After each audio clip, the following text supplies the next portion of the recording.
Vamos a continuar con la clase de la doctrina del el bautismo. Estamos viendo el bautismo en agua y cómo este fue introducido por Juan, Juan el Bautista. Y obviamente lo hacía en agua y lo llegó a hacer por mandato de Dios. Juan, al estar bautizando, introdujo un nuevo mensaje en su tiempo. Vean lo que dice Mateo 3, versículo 1 al 2. ¿Sí? Este es el mensaje de Juan el Bautista junto con su bautismo. Mateo 3, versículos 1 y 2. En aquellos días vino Juan el Bautista predicando en el desierto de Judea y diciendo: Arrepentíos, porque el reino de los cielos se ha acercado. Vean aquí, la doctrina del bautismo guarda relación con todo lo que hemos visto anteriormente. ¿Qué está predicando aquí Juan? Está predicando el arrepentimiento. Así es que la gente que quería bautizarse primeramente tenía que arrepentirse y también creer, fundamentos que ya estuvimos viendo anteriormente y que están ligados con el bautismo. Ahora Marcos 1, tenemos otro texto.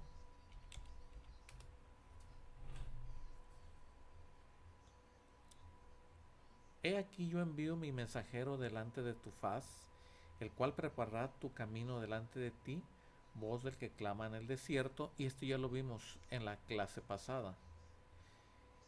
Vimos cómo bautizaba Juan en el desierto y predicaba el bautismo de arrepentimiento para perdón de pecados. Ahora, note usted cómo el bautismo está relacionado con el arrepentimiento y con el perdón de pecados. La persona que se bautizaba entonces era una persona que verdaderamente se arrepentía, pero también era una persona que creía en el Evangelio que estuvimos viendo la clase pasada. Con el bautismo estaba confirmando con su fe de que había tenido perdón de sus pecados. Y esto es lo que nos enseña los textos que acabamos de leer. Ahora, habían pasado más de 400 años que hubo silencio en Israel. No había profeta, no había voz de Dios, no había ninguna palabra que Dios haya mandado en esos 400 años. Y el último profeta que tenemos registrado en la Biblia es Malaquías. Después de Malaquías hay un silencio, lo que normalmente se llama 400 años de silencio, y que allí no había palabra, por lo menos palabra de Dios. Había palabra de gente que estaba eh, practicando la ley de manera indebida. Y Juan se levanta con un mensaje distinto al que se venía escuchando con anterioridad.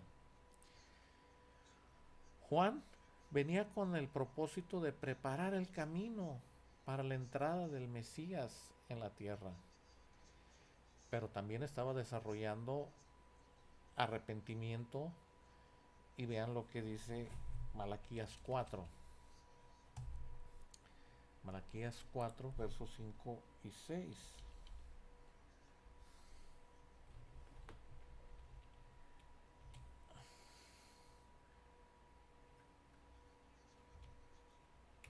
Verso 5.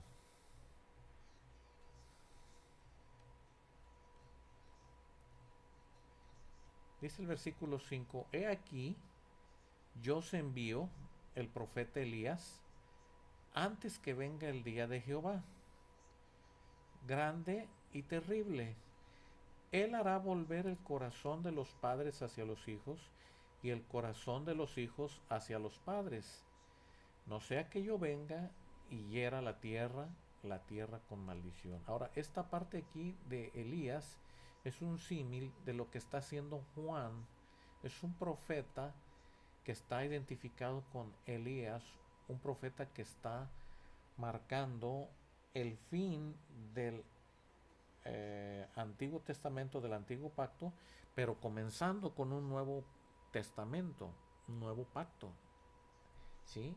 Él hará volver el corazón de los padres. Ahora, recordemos que en el antiguo pacto Dios selló la fe con Abraham. Y la evidencia que Dios ordenó para sellar esa señal, ese pacto que se estaba acordando en aquel momento, era la circuncisión. Ahora, nosotros nos damos cuenta que este pacto termina en Juan el Bautista, porque a través de Juan el Bautista ya no hay circuncisión, ahora hay un nuevo sello, la circuncisión del corazón. Y ahora usted va a decir, ¿por qué la circuncisión del corazón? Porque la circuncisión del corazón está relacionado con el arrepentimiento, con el creer y con la evidencia de una nueva vida. Y esa es la señal del bautismo del creyente, una nueva vida en Cristo Jesús. Por lo tanto, todos los creyentes debemos de creer que al arrepentirnos, al creer, al pedir perdón, al ser bautizados, nosotros estamos publicando nuestra fe. Estamos creyendo y diciéndole al mundo que somos una persona nueva en Cristo Jesús. Y precisamente esto era lo que Juan estaba anunciando antes de la venida del Mesías. Y Juan está cumpliendo la profecía de Isaías después de 400 años. Y Juan también cumple la profecía de Malaquías de ser el precursor del Mesías. Y como dijimos que en la clase pasada, que el pueblo estaba tan corrupto, tan transgiversado la ley, que durante esos 400 años que no hubo profecía, se desviaron, se apartaron, y por eso están escuchando este mensaje. Pero este mensaje que los hiciera volver, que los hiciera prepararse para la venida del Mesías. Y este mensaje que iba a ser predicado por Cristo Jesús, entonces el pueblo se estaba preparando en su corazón. Y esa es la señal de Juan en estos capítulos que acabamos de ver. Esta es la señal de Juan bautizando, preparando a través del bautismo, preparando a través de la voz. Ustedes saben que Juan es un enviado de Dios, y el enviado de Dios que guía a los hombres al arrepentimiento. Esa es la presencia de Juan. Y Juan lo estaba clarificando a través del bautismo en el agua. Y Dios le concede a Juan dones para que Juan pueda remover ese corazón, volver el corazón, para que ellos tengan arrepentimiento y para que ellos puedan saber que están haciendo las cosas mal y que debe de haber una reforma en el corazón del hombre para que pueda cumplirse esto.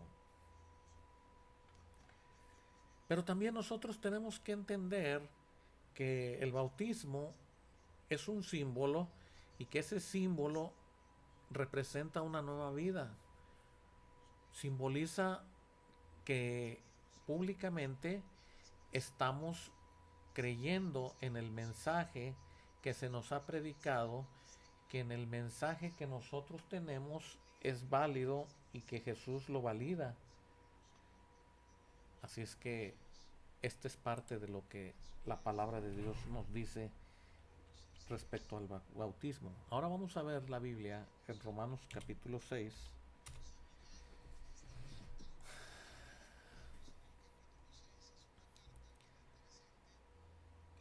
Y dice la palabra de Dios en el capítulo 6, es una palabra del apóstol Pablo ratificando la seguridad de que todo aquel que ha creído en Cristo Jesús ha sido justificado y ha sido hecho libre de la maldición del pecado.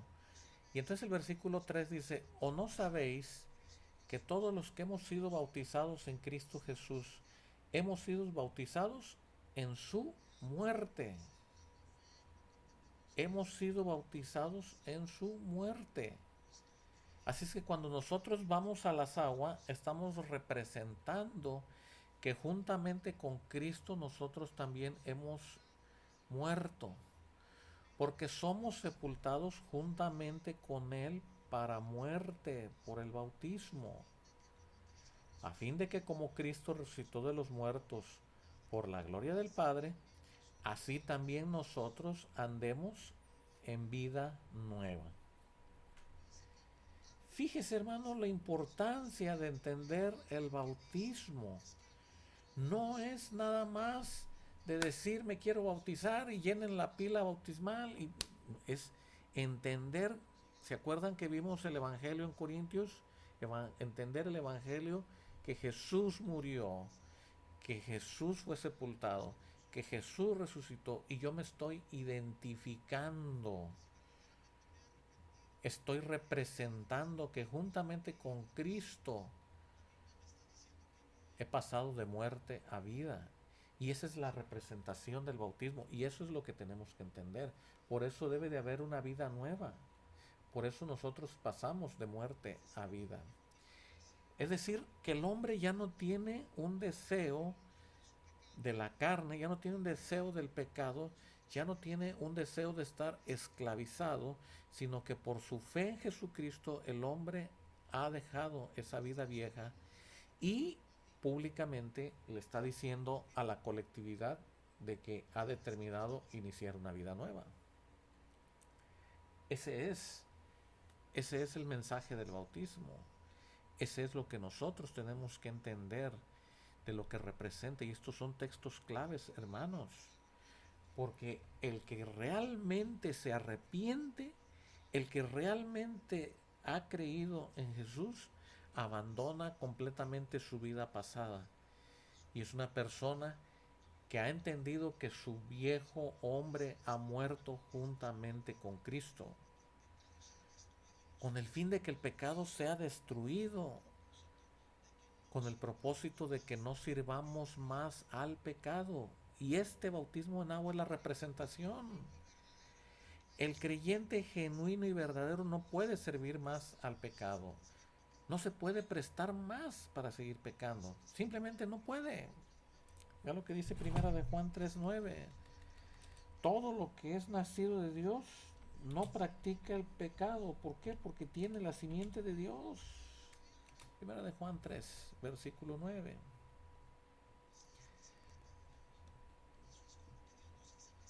Dice este versículo, todo aquel que es nacido de Dios no practica el pecado, porque la simiente de Dios permanece en él, y la simiente de Dios es la palabra. La palabra es el mensaje, la palabra es lo que nosotros entendemos de Dios. Y por eso ya no practicamos el pecado, porque hemos entendido, porque tenemos el conocimiento y el entendimiento de nuestro cambio de vida, el arrepentimiento para perdón de pecados. Ahora, todo el creyente que ha sido bautizado, nos identificamos por la fe con el arrepentimiento y la muerte de Jesucristo. Ahora entendemos que ir a las aguas no es una muerte de veras, porque nadie de nosotros se ha quedado debajo del agua. Es una muerte simbólica, porque realmente el que murió es Jesucristo. Pero por mi fe y por mi arrepentimiento, yo me estoy uniendo con Jesucristo. Esa unidad está representada en su muerte y en su resurrección, mis queridos hermanos. Por eso el bautismo es tan importante como una doctrina básica. Por eso es importante que nosotros entendamos, ¿sí? Y que entendamos que el bautismo no es un ingrediente de salvación. El ingrediente no es un ingrediente que le haga falta a la salvación. Nosotros tenemos que entender que el bautismo es un sello, una identificación. El bautismo, pues, de tal manera no tiene ningún acto mágico para podernos salvar. Tristemente hay gente que le atribuye poderes al bautismo, al agua, para ser salvos, pero no, mis queridos hermanos, es un acto de obediencia, es un acto de fe. Y para llegar a ese acto de obediencia tenemos que entender por la fe que morimos en Cristo. Recuerde Romanos 5:8. Cristo murió por nuestros pecados y tenemos que obedecer a Dios. Y el bautismo es un acto simbólico de nuestra fe. Y que lo tenemos que obedecerlo. ¿Sí? ¿Quién fue, quién fue el que opera en nosotros la salvación? El Espíritu Santo. ¿Quién es el que nos convence de justicia y de pecado? El Espíritu Santo. Finalmente, ¿quién es el que nos lleva a obedecer, a bajar a las aguas del bautismo para identificarnos con la muerte de Jesús? El Espíritu Santo. Y entonces nosotros tenemos que entender que el bautismo nos relaciona con la muerte y la resurrección. Nos relaciona, nos conecta. Pero obviamente que el bautismo no tiene un ingrediente de transformación, o que el bautismo tenga un ingrediente de arrepentimiento. Tiene una conexión, tiene una evidencia, tiene un significado. Y como ya hablamos mucho acerca de la fe y del arrepentimiento y del perdón, no tengo en este momento que estarlo repitiendo, pero sí lo estoy reforzando, hermanos, porque el bautismo no lo podemos tomar a la ligera como un acto del domingo que llegamos y preguntamos quién se quiere bautizar, y ya porque dijiste que fuiste cristiano hace 15 años y que no te has bautizado, ya te voy a bautizar. ¿Realmente ese cristiano de hace 15 años que no se ha bautizado entendió? ¿Realmente esa persona que se convirtió al Señor hace 2 años entendió? ¿Realmente el cristiano que conoció al Señor hace 6 meses entendió? Y eso es lo que nosotros estamos dejando en evidencia en este momento, de que el bautismo es una relación de fe, de obediencia, del cambio que produce el Espíritu Santo en nosotros. Continuamos la próxima clase.